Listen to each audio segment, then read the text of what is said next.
So I think take me back now to the atmosphere in the 90s in a Formula One paddock, and how, so obviously in the 90s it was still incredibly popular, but with the rise of technology and the internet and the marketing we see in modern Formula One, what are some of the biggest differences you think from early days of Formula One, of Senna and Prost and a young Schumacher to now?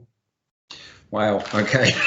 I'll try to cover 31 years for Absolutely. you. I mean, in the best way you can. What stands out to you as Well, all right. First of all, I think there were 20 of us that travelled to a race, including the drivers, the caterers, marketing, everybody. So I started in 1991 as a mechanic on the front end at the time of Roberto Moreno's car. So there was Moreno and Piquet in the team, and then Schumacher came and joined us, and Michael was only a year younger than me or something, and so it was a fantastic era, but it was definitely more work hard, play hard back in those days.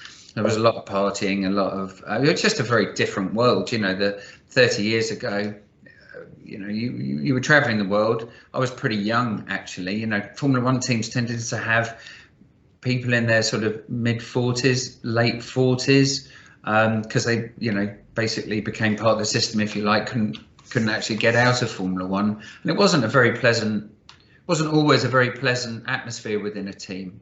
There was a lot of competition between the cars in the garage, and that was almost encouraged. But you know, I had a fantastic time. I came into Formula One, thought I'd do it for a couple of years so I can say, tick, you know, I've done Formula One. But I found myself just in a sport that I absolutely loved. Sure. And then I progressed through, you know, started out as a front end mechanic, and you know, our idea of marketing at the time was to get some scantily clad girls in the pit lane and take pictures of them in and around the garage. You know, that it was effective, but a little bit different to what you'd expect to see now. Of course. So the sophistication of how Formula One's marketed is completely different, and as is the sophistication of the cars. I mean, the cars at the time, I think we thought they were pretty special, and I guess they were compared with the other formulas, but they were still largely, if you put a Formula 3000 car and a Formula One car alongside each other, they were largely the same sort of technology. Whereas now they might look similar from the outside, but they're completely different. So I think, you know, going from a team that was maybe 100 people in total, and of which 20 of them travelled, so like, you know, nearly a third of the team, up sticks and left to go to a race. Plus we did between 14 and 16 races a year. So it wasn't so onerous on your personal life. Sure.